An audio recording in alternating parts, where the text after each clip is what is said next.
Hey everybody, welcome back to CAF's Heroes of Sport. My name is Bob Babbitt, co-founder of Challenge Athletes Foundation. Every week, we get to meet and chat with one of our world's amazing challenged athletes, and this week is no different.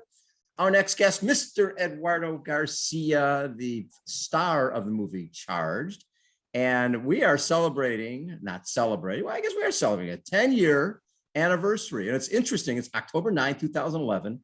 That was the day that changed your life forever. And how do you look at that? Is it a celebration, Eduardo? Yeah, Bob. We call it over here in our family. Well, first of all, thanks for having me. Thanks for having me back. Always an honor. You brighten my day, brother. Well, likewise. I always feel it's really special when we get to connect and we're not in triathlon suits and in our proper clothes. But, over here, yeah, October 9th, 2011 was the day that I became an amputee. So coming up on 10 years. And we usually spend the day called a gratitude day over here. And we either go for a family hike, a family walk. Sometimes I'm working by choice that day, and I just pour myself into it. And so the way I approach it is whatever we end up getting into that day, we do really intentionally driven with, wow, we could not be here, potentially could not be here. We're grateful to be here, and therefore, whatever the day holds, we're just going to steep it in gratitude. That's kind of our approach. So when you look back at that day, and it's like we said, almost 10 years, the part that gets me, it's one thing you're out hunting, and there's a bear, and he's on a voltage box, and 2,400 volts goes through your body. The part that gets me is you're on the ground, and the fact that you had the wherewithal to get up and stagger 3 miles to it's not like there's a hospital around the corner. You're out in the middle of nowhere. What is it about you that got you up and got you to that house? Well, I think that, Bob, I think there's, that's the $1 million question. What is it about any of us that is able to persevere against all odds? And I don't have the pearl of wisdom for anyone here, unfortunately. Yeah. I've tried. This question has happened before, and I've been at it. Like, okay, what is sort of what's that golden key? And I think all I've really settled on is that deep inside every single one of us, and I think when you watch someone break through the wall at Ironman, which you've been there, you've seen people go through the wall. I'd like to, if it's appropriate and not distasteful, and because I'm using my story as an example, I think it's okay, but I'll take my life and death scenario and I'll pair it right up against any of these pivot points we get to as humans, as athletes, doers, and it's, how do I make it through this pivot point, or where do I find the resources to keep going? And all I can really share is that whether it's how am I going to make it through this, my first triathlon, I was like, I don't know how I'm going to do the run. The swim, I knew I could survive. The bike, I knew would be great. And the run, I had no concept. I just figured I'd walk it. And so oftentimes we don't know how we're going to make it through something. And yet we either consciously make ourselves stay in the camp of positivity and optimism, or, as was my case when I walked out of the woods, into your question, sometimes our natural abilities and our internal selves take over, and there was a heartbeat in a brain that we're still working inside, and they said, nah, it's not, lay down and you'll die, trip and you'll die, keep walking slow and steady and you may make it. Okay, I'm gonna keep walking slow and steady. That's amazing. Well, there's obviously been a number of pivotal moments, and I know one pivotal moment for you was in New York I think we had a run as part of our Heroes Heart and Hope Week. Yeah. And there was another arm amputee there, and you've got your prosthetic arm on. And he basically said, what are you using that for? Yeah, and I remember you were there. It was the first time we met. And and that is how this relationship started, was someone else, another athlete, encouraging me. And it just so happened that he had the exact same amputation I had right here, upper body, mid arm. And his approach, I'll never forget. His name was Thomas Kane. And his approach was very much not calling me out or making me No. feel self-conscious, but his approach was rather, hello, wow, look at our similarities, and then of curiosity. And if I can prescribe to anything, it's curiosity. That's what drives me. And so all I heard was his curiosity of, are you running with that thing? And the maturity of his question was really, he was years into, I mean, he was a congenital. So he Right. lived with his life. He grew up doing sports as an amputee, et cetera, et Right. cetera. Whereas for me, I was 30 years old when I had my injury. And so it was very new to my life. And when we met 3 years after my injury, I still had no idea how to truly embrace this new physicality that I was living within. And so it took the curiosity of a junior human, so a human, why say junior, just a human, Yeah. Thomas, just saying, yo, are you running with that? Because in his mind, he's thinking, that thing gonna be clanking around, it's gonna be Extra shaking. weights and what the hell? Yeah. Yeah. So, we can be so blinded by our own fears and our own ignorance, and for me, it's not like any of us have a rule book on how to become an amputee. It really takes organizations and communities and others to come in and help you out. So we have our 28th annual community challenge coming up, our San Diego Triathlon Challenge weekend in San Diego. Yes. You remember your first time there? And the thing that always hits me is so many times, like you're from Montana, you're up in Montana. There's not amputees like hanging out at the store. You don't see that many. When you come there and there's 150 people in wheelchairs and missing arms and legs, what did you get out of that weekend the first time you were there? A total sense of it. Coming to the community challenge for the very first time for me was obviously filled with excitement and the unknown. Sure. And I think that's a given. Any big event. I mean, you can be a seasoned, I don't know, you're a seasoned triathlete yourself. Do you still get butterflies on game day? Every day, every Yeah. time. Of course you do. So The that's bigger the normal. event, the more the flies are in there. Yeah, so that's normal. And I don't have to speak to that. So I guess what I recognized was how alone I felt, that I had not really allowed myself to even own or share with others. I just buttoned it up. I was like, I'll just do what I usually do. I'll continue to persevere and pursue the things that I know. And through that rebuild, I will find myself again. And what meeting the Challenge Athletes Foundation did, and then specifically the community challenge, was being in a room which started in a ballroom in New York City. And then one thing leads to another. And it was really it was Mikey Franklin. Franklin's a longtime supporter of the Challenge Athletes Foundation. It was Mikey Franklin like elbowing me. I was at their table and he said, hey, you do the community challenge and I'll do it. I thought, okay. I didn't even know what I was signing up for.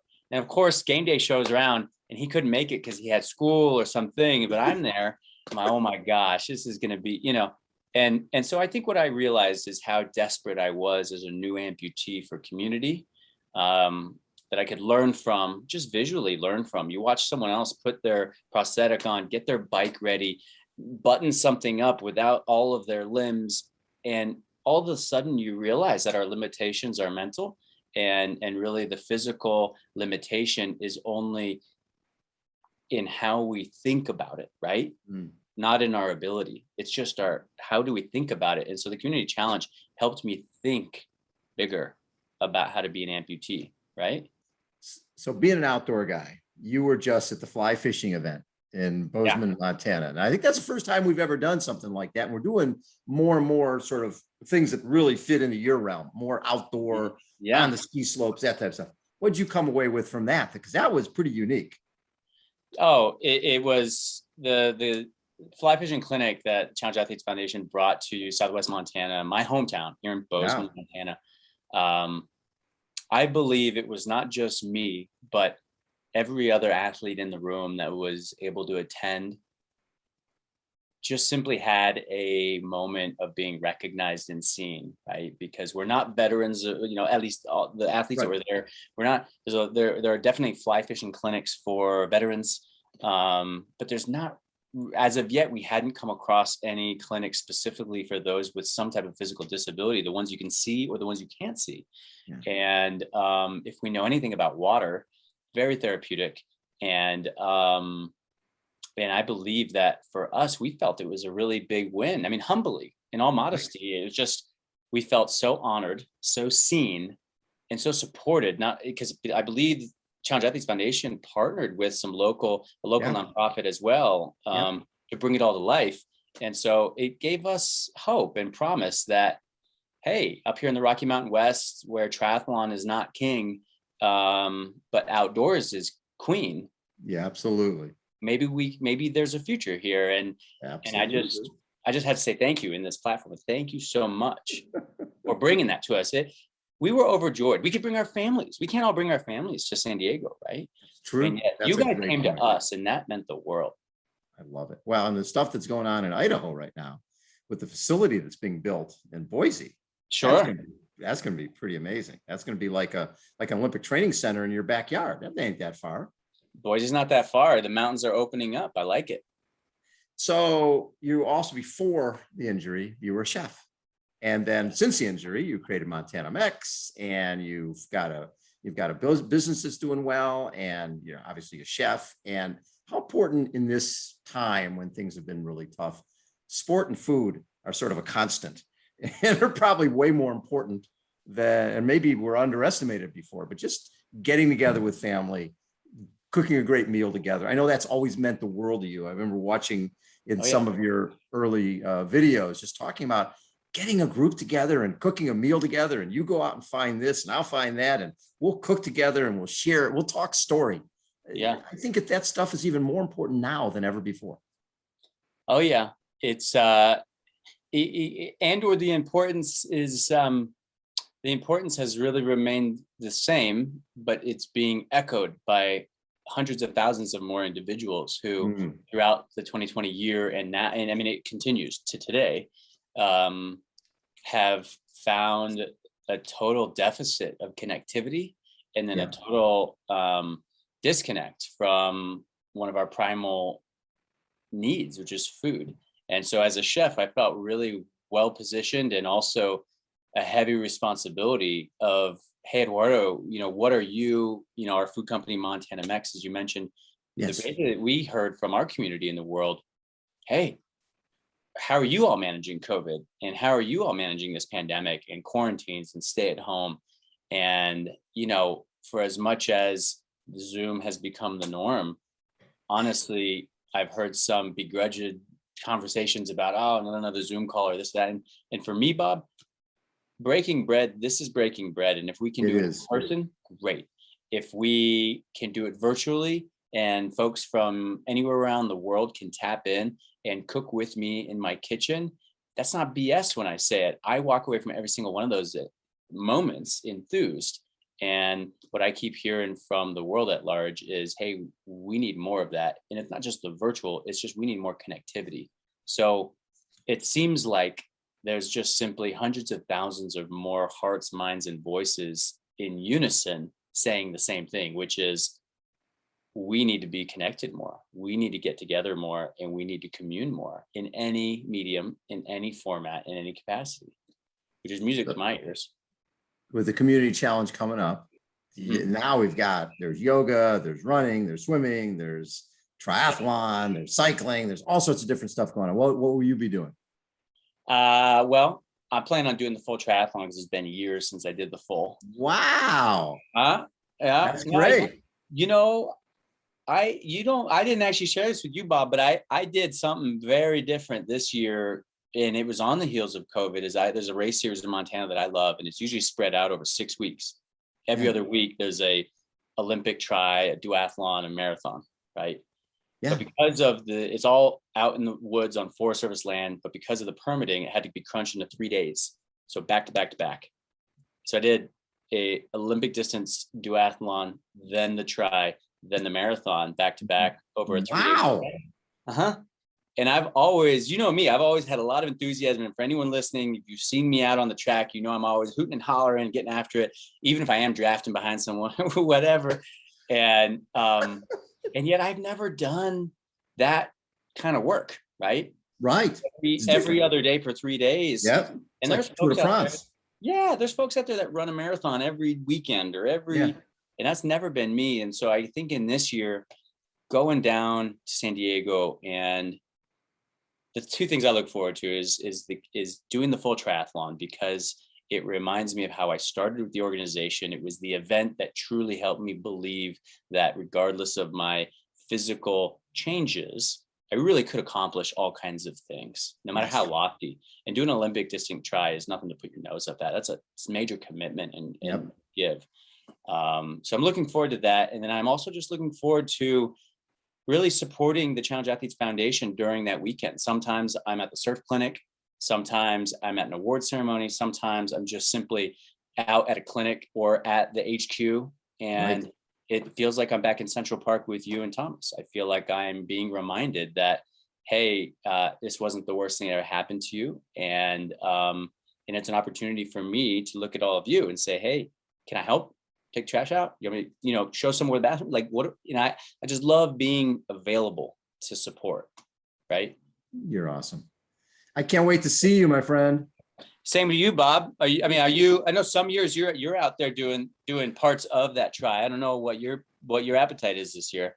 It just, everything is so crazy. I don't get to do much during it. The day before, when we were doing the swim the day before, I was able to do that.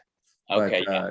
But we're doing announcing pretty much all day. But the main part is just reuniting with our community after not being able to do it in 2020 and just getting everybody back together, getting the band back together. It's going to be a lot of fun. Good. Yeah. Well, I'm looking forward to it. Definitely. Eduardo, as always, such a treat to get to chat with you.